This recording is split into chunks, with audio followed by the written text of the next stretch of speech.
Well, hello, everybody. It is great to see you. Those of you that are right here in this room, or if you're watching online or anywhere else in the world, thanks for being a part of this. I want to give a shout out to Beverly Sylvester, who's watching online, and let's give our online community a hand. Always good to see them. Well, we are in week 5 of a series that we're calling No Regrets, and we're kind of asking the question, this is your life, are you who you want to be? It's kind of a question that we ask when we sit with thoughts long enough, like, is this the life I dreamed of? What would I do if I had a chance to do it all over again? So we're doing this series to deal with some of the regrets that are common in our lives that we either have or want to avoid, and we're dialoguing around preventing and preparing, around resolving and releasing those regrets so that we get the most out of the life that we have left here on earth. And so we are dialoguing around 6 major areas of regret. We started with a no regrets life, then we went to no regrets dating, then we went to no regrets kids, no regrets marriage. Next week, we'll talk about a no regrets death, but today we're talking about a no regrets God. And really what we're talking about here is a no regrets relationship with God. There's a lot of pain, a lot of confusion, maybe a little bit of anger around what we thought God was going to be and how God was going to come through for us in our relationship with Him. And so we want to talk about that today. So if you have a Bible, old school with pages that you turn, or new school with a screen that you scroll, I want to invite you to go to Luke chapter 15. It's the 3rd book in the New Testament, Matthew, Mark, and then Luke. If you have the Zarephath app, highly recommend that you open that up. Use the tools that are there to help you get a little bit more out of your experience with us today. You know, there are a lot of longings around this idea of a no regrets relationship with God. And there are a lot of places that we could go, a lot of things that we could talk about that would help us to nurture a dynamic, vibrant relationship with God. We could talk about the importance of prayer. We could talk about the value of Scripture. We could lean into the power of service. We could talk about how important it is to be in community with one another and the beauty of that. But I want to go in a different direction today, and I want to go in what might be a rather unexpected direction today. Because I'm kind of sitting with this question, you know, why is it that some people find their relationship with God to be a joy and others find it to be a burden? Why is it some people in their relationship with God, it seems to be meaningful, but other people in their relationship with God, it seems to be just dutiful? And so the passage that we're going to look at today, I think, is going to allow us to look at this from a different angle. It's probably not what you expected, but I think that we're going to find for some people maybe a radically different approach to how we enter into a no regrets relationship with God. Now, we're dropping into a conversation, actually, that Jesus is having with 2 distinct groups of people, and the story that he's going to tell represent one person from each of these 2 groups of people. And here are the 2 groups of people. There are tax collectors and sinners, that is, people far from God and know it, and then there are Pharisees and teachers of the law, people far from God but don't know it. You know, if you're far from God and you're one of those people, you're like, I get it, I know it. Like, I remember when I first came to know the Lord, and the guy that was leading me to the Lord, he was kind of, first he wanted to start with telling me that I was a sinner, and I had a background of drugs and all this kind of stuff. And I said, you can stop selling right there. I got that point. Okay? And so there are many of us who are like, I get it. I know that I was far from God. But there are other people like, no, not so much. I've got a lot of religion in my life. I've done a lot of good things. You know, I've done things to please God. And so Jesus is going to address both groups of people by telling a story about a couple of different people. And I think if we tune our hearts into this, if we kind of try to see ourselves in this story, we might find the very thing that we are looking for when it comes to a no regrets relationship with God. So here's how Jesus starts the story. He says, there was a man who had 2 sons. The younger one said to his father, Father, give me my share of the estate. Now, if you know anything about that time, a father would give to his sons what he had planned to give to them after he had died. The son actually asking for this now is his kind of way of saying, I really can't wait for you to die. I want what is coming to me now. Or in essence, I wish you were dead. Everybody knew that. And everybody in the audience knew that in that culture, if a father had heard that from his son, he would have said, you're out of the will. And as shocking as the son's request is, equally shocking is the father's response. Jesus said, so he divided his property between them. He did it. Now, in this culture and in this particular situation, the father's wealth would have been basically invested in land. And so he would have to liquidate the land in order to get the money that his son wanted. And that meant this was going to become a public affair. So why are you selling the land? Well, you see, my younger son, he what? He what? So there's public dishonor and shame amongst his peers, in addition to the disrespect that he's finding from his son. But the father liquidates, he absorbs the loss of his wealth, he absorbs the loss of his dignity, all for the sake of love. And this is what happens. Jesus says, not long after that, the younger son got together all he had, set off for a distant country, and there squandered his wealth in wild living. He basically said, what happens in Vegas stays in Vegas. So he takes off. He's going to do whatever he wants. No accountability. He's got all the resources to live it up the way he wants to live it up. But then all of that comes to an end. Leaving home would be a good metaphor for us to have a conversation about. Leaving home is what younger sons and daughters do when they get confused about who they are, when they're unclear about their father's love. It's what younger sons or daughters do when temptations that are emerging in their life and desires that are so strong, they're not really sure what to do about those, and they hide them instead of talk about them openly.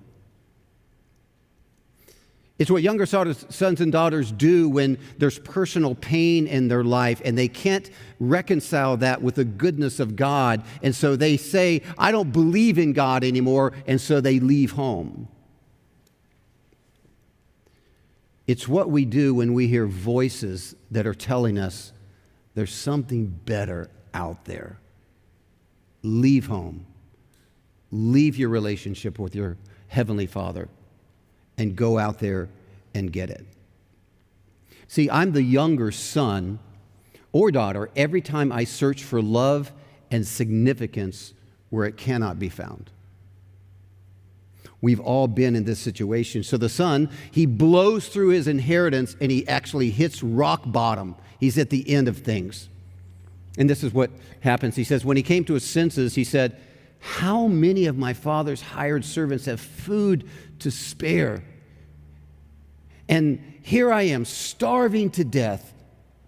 I will set out and go back to my father and say to him, he's rehearsing this idea, Father, I have sinned against heaven and against you. I'm no longer worthy to be called your son. Make me like one of your hired servants. So he got up and he went to his father. And this is kind of really what saved him here. Somewhere in the back of his mind, he still realized there was a relationship, that he was still a son. But he had to hit rock bottom like we do sometimes. He had to lose everything in order to regain his essential identity, his true identity as a son of the Father. But the father is kind of watching and waiting. Jesus says, while he was still a long way off, his father saw him and was filled with compassion for him. He ran to his son, threw his arms around him, and kissed him. Wait. What do you mean he saw him?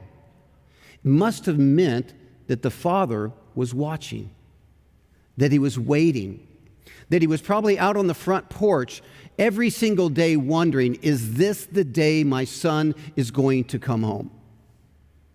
And he wasn't on the front porch with his arms crossed in consternation, waiting for his son to come home and to shame him over the foolishness of his waywardness in his decision. No, no, no.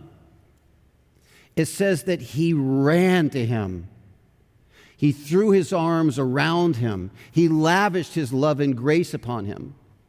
And by the way, dignified Middle Eastern men don't run. They just don't do that. But Jesus is wanting to tell us something about the lavishness of his Father's love. And so the son has this sort of rehearsed speech going, right?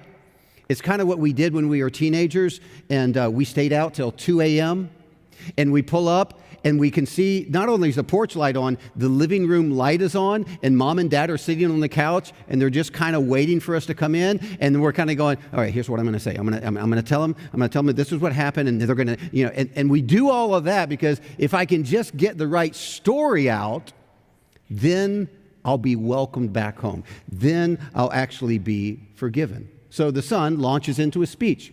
The son said to him, "Father, I have sinned against heaven and against you. I'm no longer worthy to be called your son." And and before he can get anything else out, his father interrupts and goes in a completely different direction. The father said to his servants, "Quick, bring the best robe and put it on him. Put a ring on his finger and sandals on his feet. Bring the fattened calf and kill it. Let's have a feast and celebrate, for this son of mine was dead and is alive again. He was lost and found." So they began to celebrate. Wow. What's interesting here to me, though, when I look at that text, is how easy it was, how willing the son was to kind of give up everything, to settle for less than he actually was because of what he had done. And I think this is something that we have to come to grips with here, that we'll never have a no regrets relationship with God. It'll never be the way that we want it to be and that God wants it to be until we stop settling for lesser things and embrace our true identity and invitation from God to be sons and daughters of God. And no matter what we've done or how long we've been away, when we return home, we don't come with groveling and self-loathing. No, no, no, no. We come by listening to the voice of the Father, and he says, "You belong to me no matter what." It doesn't matter what you've done. It doesn't matter how long you've been gone. It doesn't matter how grievous the sin or the brokenness or the waywardness is. You are mine. Do you believe that? Because if you don't believe it, it's going to be very difficult for you to relate to God as your papa. To have that close, personal, intimate relationship with him that you've read about, maybe that you've actually heard about. Because if there's even a shadow of an exception about you understanding the love of God for you, then it's going to lead you to doubt. And that doubt is going to turn to fear, and that fear is going to create separation between you and your Heavenly Father. And Jesus is trying to bring that out. Now, I want to make this point by giving you an analogy of something, and you're just going to have to stay with me until I completely make the turn. I saw this in Europe when I was in the airport a number of years ago, okay? They're a little more straightforward and less subtle than we are in the United States. You know, when it comes to cigarettes, we say, "Hey, this kind of harm you." You know, they're basically saying on the package, "Smoking kills," okay? So when I'm looking at that, and then I see people smoking, I think, you know what? People have to process this warning in a number of different ways. One, I don't believe it. Two, I believe it, but I'll do something about it later. Three, I believe it, but I don't really want to think about it right now. I believe it, but I don't care. Or five, I can't read. So, I don't know how you process that. But when you see a statement like that, And this is not a message about not smoking, by the way, but if you do smoke, you'll probably see Jesus sooner than most of us will, so just want to throw that out there. But if you do smoke and you read a warning that says smoking kills, you have to process it in a way that says, I'm okay with smoking killing me. Now, as I said, let's make the turn. Think about a statement that says, God loves you. It's right there on the package. Now, what are you going to do with that? You're going to respond to that in a number of different ways. And just like this claim that says smoking kills, it doesn't matter what you think about that, it doesn't change the reality. And no matter what your background is, what your experience is, when the Scripture tells you God loves you, no matter what has happened, you have to do something with that. And the reality is, you might have read it, you might have heard it, you might have seen people talk about it, you might have seen it in other people's lives, but are you living like it is really true? That's the deal. Because the reality is, God doesn't love you because of what we do. He loves us because of who He is. It's got nothing to do with you. It's got nothing to do with me. It's got nothing to do with how good I am or how bad I am. There is absolutely nothing that you and I could do that would make God love us more or love us less. Because the love of God is not rooted in our behavior, it's rooted in His character. Amen. You can't forget that. This is the point that Jesus is trying to make. But there's a little bit more to the story. He says, meanwhile, the older son, was in the field. When he came near the house, he heard music and dancing. So he called one of the servants and asked him, what is going on? And the servant said, your brother has come, and your father has killed the fattened calf because he has him back safe and sound. The older brother became angry and refused to go in. And here we come to the heart of the story. Because this is not just a story about younger sons and daughters who leave home, wreck their lives, and return. This is not just a story about the love of a father who lavishes grace upon his wayward son when he returns. This is also the story of an older brother, an older sister who did everything right. Straight A's, yes ma'am, no ma'am, always went to church, always read the Bible, always went to youth group, prayed 3 times a day, everything right, and yet he was just as far apart from his father than the one who never left home. Why? Here's why. Because he focused on doing what was right instead of focusing on the relationship. It was really all about, I want you to see me doing the right thing so it goes well for me. It wasn't so much about the relationship he had with his father. It was all about duty. It was all about doing the right thing. So when the father heard that the son wouldn't come in, Jesus said that he actually went out and pleaded with him. And this is a very important phrase here. He went out, because he went out to get the son who wouldn't come in, just like he went out to see the son who had gone away from home. This is the pursuit of our Heavenly Father. He's always running to us. He's always inviting us in. He's always pursuing us and never willing to allow us to stay in the place that is going to continue a separation that we would have from Him.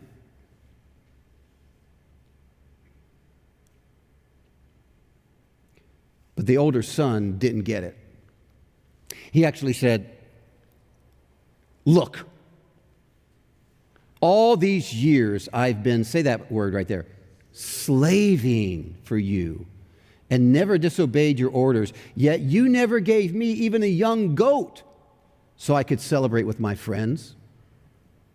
But when this son of yours who has squandered your property with prostitutes comes home, you kill the fattened calf for him. Wow. Years of deep-seated anger start to come out.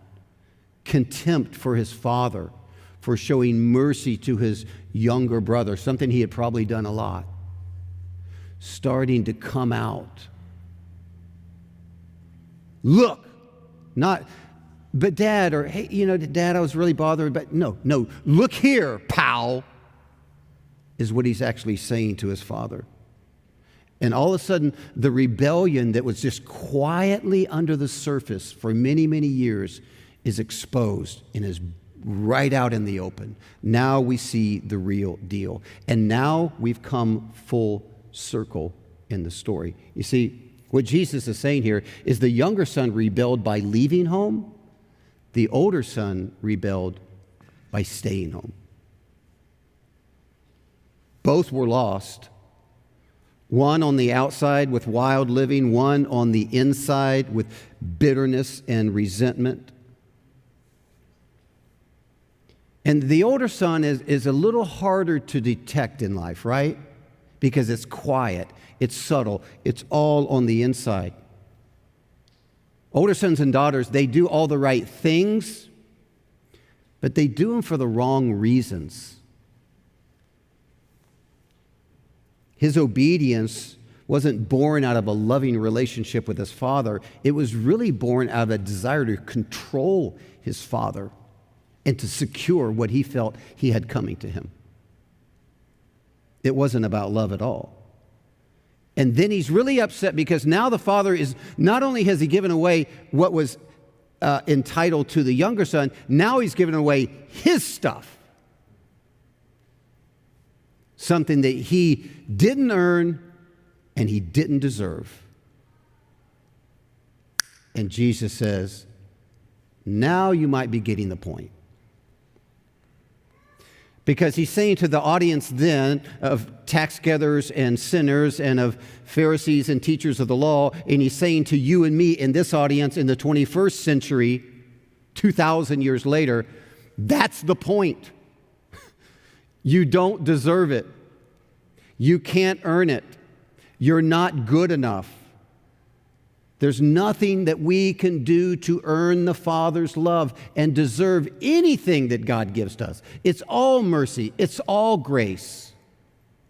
None of it can be earned. The only way that we are acceptable is through the sacrificial death of Jesus on the cross for us. That's what makes us worthy. That's what makes us acceptable. It's nothing that we have done. The younger son, a little easier to detect. We know the younger son or daughter. We can see the way they live. They have left home. They are living outside of God's design. It's clear. They don't care. Everybody knows it. But the older son or daughter, how do you know if that's you? Well, I am the older son or daughter every time I choose my obedience over my Father's love. Do you ever find yourself there?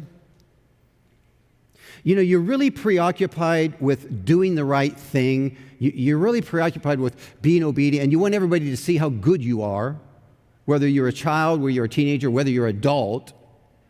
But for some reason that you're really not even in touch with, maybe, you find yourself hoping that if you do it, if you live that way, God's going to love you more.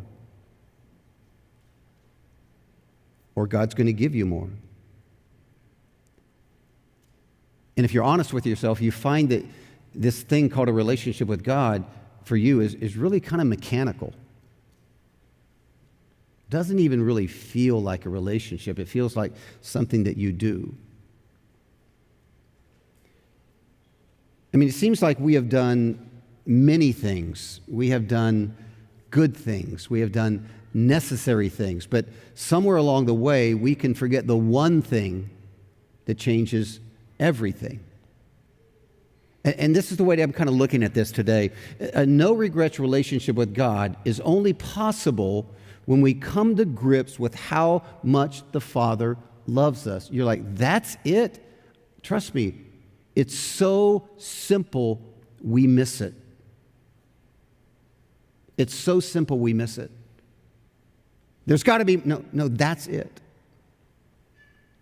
And it's a funny thing that the sons had really different approaches, but they both thought the inheritance was what was going to make them happy.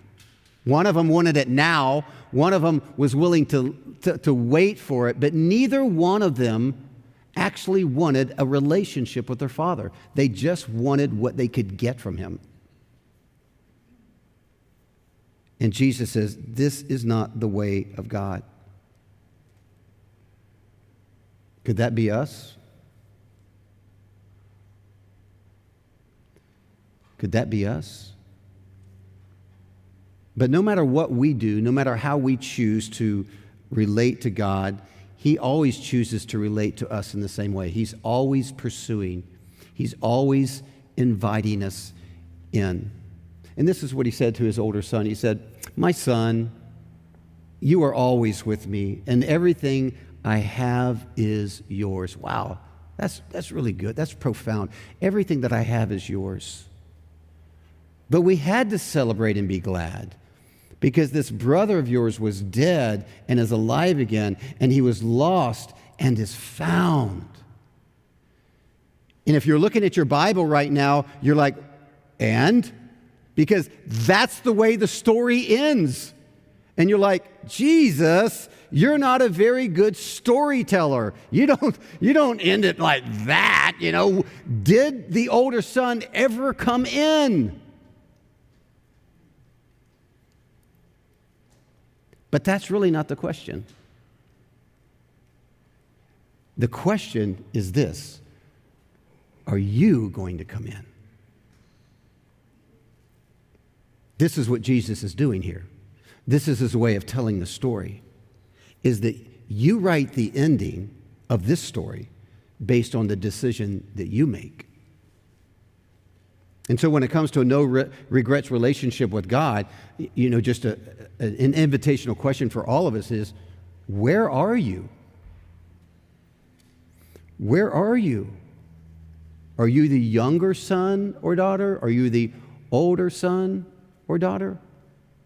Because no matter who you are or where you are, the Father says, come. If you're the younger son or daughter, you say, I need to come home. If you're the older son or daughter, you say, I need to come in. And I think there are two groups of people that are listening to this today, that you're here in this room or you're watching online. Some of you are people who do not have a relationship with God through Jesus, okay? You have not yet believed. And then some of you are people, I've believed. I am a follower of Jesus. And if you're a follower of Jesus, within that category, you're probably either, maybe you're a younger son or daughter, or you are an older son or daughter. Maybe you've walked away from the Lord. You put your faith in him, but right now you're not living like it. Nobody would ever guess that you're a follower of Jesus because of the way that you live. Or maybe it's more quiet. Maybe you're the older son or daughter, you're a follower of Jesus, but you found that God hasn't come through for you like you wanted him to, and so you've built up a lot of bitterness and resentment and judgmentalism. And there's this hardness in your heart, and you don't even feel close to God because he's just not doing it right for you. And so for you to come home would be, God, I repent. I turn my mind and I turn my heart back toward you. Or if you're the older son or daughter, you say, God, cleanse me of this bitterness and this judgmentalism and break away all the hardness on my heart. And I want relationship. I don't want to demand that you come through for me. And so maybe that's your decision. Or maybe you're in this camp. You don't have a relationship with God through Jesus, and you know it. You're one of those tax gatherers and sinners, and you're like, hey, I know I'm far from God. I know I'm not living for God. I know I've chosen my own way all my life. But something is happening inside of you, and maybe it's an awareness that God loves you so deeply that you just want to fall at your knees and say, God, I am yours. On the outside, everything looks out of control, but you're just coming to God and you're going to say, I come home. Or maybe you're a real religious person and you grew up in church, you grew up in a certain denomination, ever since you were a little kid, you did all the right stuff, you did all the religious things. And you, in some way, are under the illusion that it is your religion and it is your goodness before God that is going to make you acceptable to God. And what Jesus is saying in this story right here is, no. All of your brokenness and all of your sin is on the inside. Nobody can see it, but you know it's there. And you need to say to God, I'm coming in. And this isn't magic. You just say to God either one of these things. Jesus, I give you my life. I come home. Jesus, I give you my life. I come in. And if you made that decision, if that's your step, this is your next step. We just want to continue to invite you to come. You go to Zarephath.org. You hit a little button right there that says My Decision, and it will begin a new journey for you where you can be rightly related to God and move toward a no regrets relationship with Him.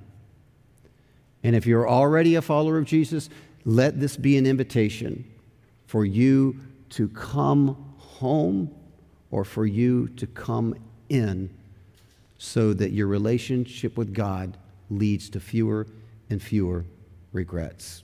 Let's pray together.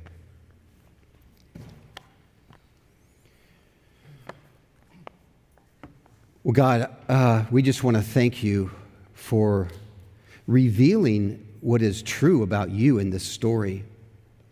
We all have images and we all have ideas in our head about who you are, about how you feel, about how you think, and about how we are related to you. But this is true. This is clear. And so for those who have come home or come in, whether they were followers of Jesus or whether they're brand new followers today, Holy Spirit, I pray that you would fill them with truth and clarity, and that they'd always feel the invitation toward relationship, not just doing what is right. We'll trust you with that. In Jesus' name, amen.